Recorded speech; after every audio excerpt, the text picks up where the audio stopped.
Welcome to Graceful Artisans. Glad to see you again if you've been here before. If not, please stay and watch and see if there's something that interests you and like and comment at the end. So in a previous session I painted two little ducks in two colours. Basically this one was sap green and white and this one was burnt umber and white, and it made various shades of brown, and this green and white made various shades of green. So today I'm going to paint them in their actual colours, and these are mallard ducks. Now the mallard ducks are actually a very pretty duck. Well, the male is a very pretty duck. He has a lovely emerald blue head and brown feathers and white feathers. Somewhere underneath them there can be some feathers, but you mostly don't see them. And then the female is mostly brown and white. So I'm using a large brush to size 24 velvet, just to make it easy to do some quick strokes. So I don't actually have emerald green. I've mixed two different greens together. One is Staler green and one is a cool green, and I'm hoping that that will give just the right colour green. I did them in these two colours only previously, just to show that you can achieve beauty and a lovely look even with a limited palette. But now I want to turn them into a more realistic looking duck. A duck couple on the dam in Durbanville. So that's his head, and then there's usually a little white stripe under there. When I have the green on my brush, I just added some flecks of this other green to the sap green that I had on the canvas, so it gives a nice variegated foliage, which can be anything. There are all kinds of plants growing around in the Durbanville area. And here I'm going to, although these are two little owls sitting in the moonlight, there will be a touch of green on the leaves. So it'll be a bit darker because there's brown on and there's not much paint left on the brush. So I'll just add some little touches of green to brighten it up a bit. But for the most part, the background I'm going to leave. The tree is brown. Well, it's not completely brown. It's actually raw umber mixed with white, and it gives a nice silvery brown. So the silvery light of the moon. So that's just the right sort of touch to the leaves. Not too much colour. Now I have some yellow and white on my brush, and this is a very small brush. It's a size 4, tiny filbert, and I'm going to make the eyes of the owl this light, sort of glassy yellowy colour around their big pupils, and I think that will just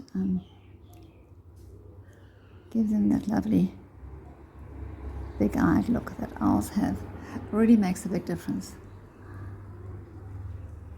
But again, the purpose of these paintings was, I said from the outset that I wasn't going to leave them like that. I just wanted to show what could be done with a minimalistic painting, a minimalistic palette, as I had been doing the two colour series for a long time with just two colours, white and one other colour, where one colour formed the centre and one was around the border, but this was different. I didn't do that, and those were line drawings. These were actual more realistic drawings, paintings. So I do want that yellow to be visible. I can come back and put the browns back in the center if I cover them too much. But the actual owl color, that's fine as it is. I'm not going to change this painting very much at all. And then the duck, the mallard, the male has a lovely little white collar. So cute. Don't think the female though, I'll have to check on that. But and here he has white feathers in between the brown, They're not, you don't see any green on these feathers.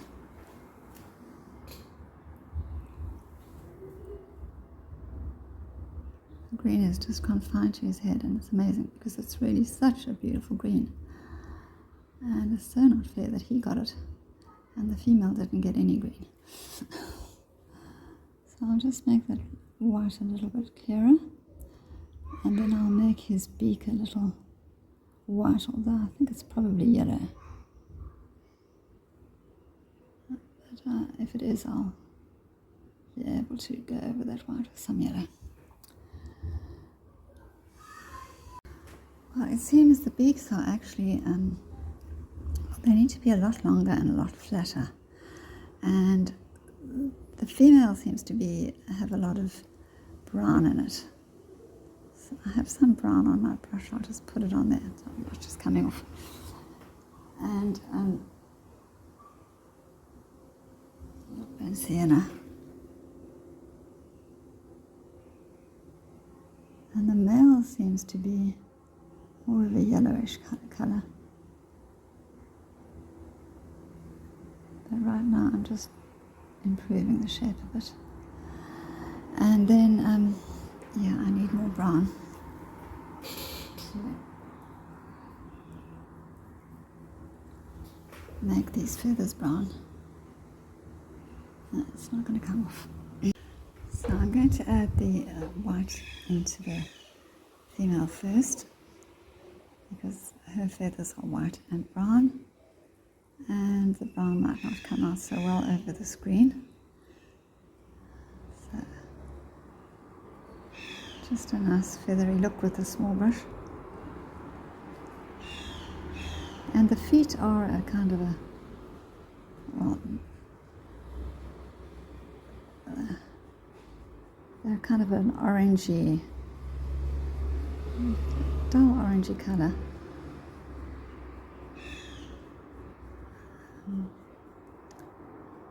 So I'm going to, I don't think I have that colour, but I'm going to mix some primary yellow with some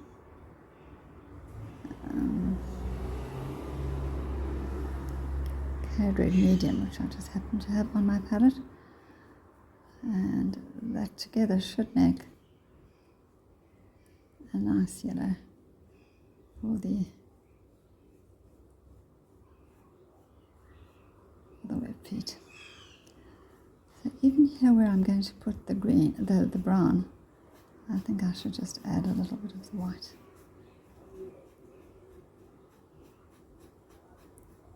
And the browns, I'm using two browns, burnt umber and raw umber, because I think that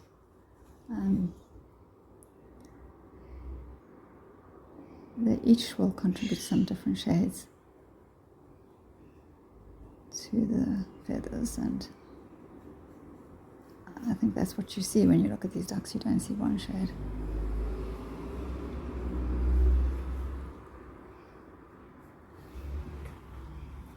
So I'm just adding the bit of the raw umber to the eyes of the owls, because what you see as far as the yellow part is concerned, it's a very thin layer of, you could say, iris around the pupil. And their eyes are wide, their pupils will be wide open at night. And this is some moonlight painting, so that's what you'll have. Not little pupils. Need a bit more there.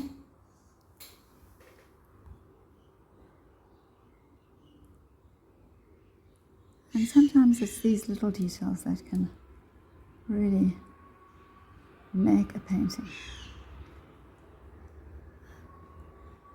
Well, I wouldn't say sometimes, I would say generally. That's my experience, that it's the little finishing details at the end that actually make the painting come alive and just have that finished and polished look. That's better. And I mean, I should possibly wait until this brown has had time to dry up a bit. But let's see what happens if I add it in on here. And I'm just adding the burnt umber first, and then I'll add the raw umber.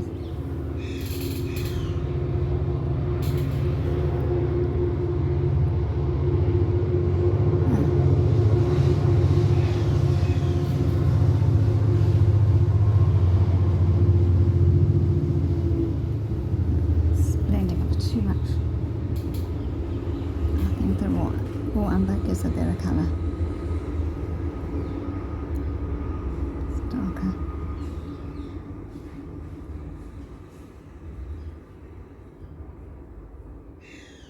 Yeah, I think I should do it like that. I mean, I might have to wait till they dry to give another layer of featheriness on top. And that I might do with the side of the bigger filbert.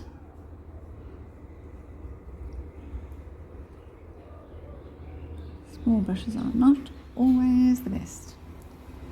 So I added a few little highlights and finishing touches off camera. My phone wouldn't allow me to take any more until I had deleted some. So now I'm just adding back the highlights of the feathers, making the feathery look. I added the eyes, the pupils to the eyes, and in the ducks you don't always see much of the eyes. They're kind of very tiny looking little things covered by feathers, I guess. And then I just added more colour to the reeds, just by dragging a bit of brown and the existing colours through a bit more, make them a bit fluffier.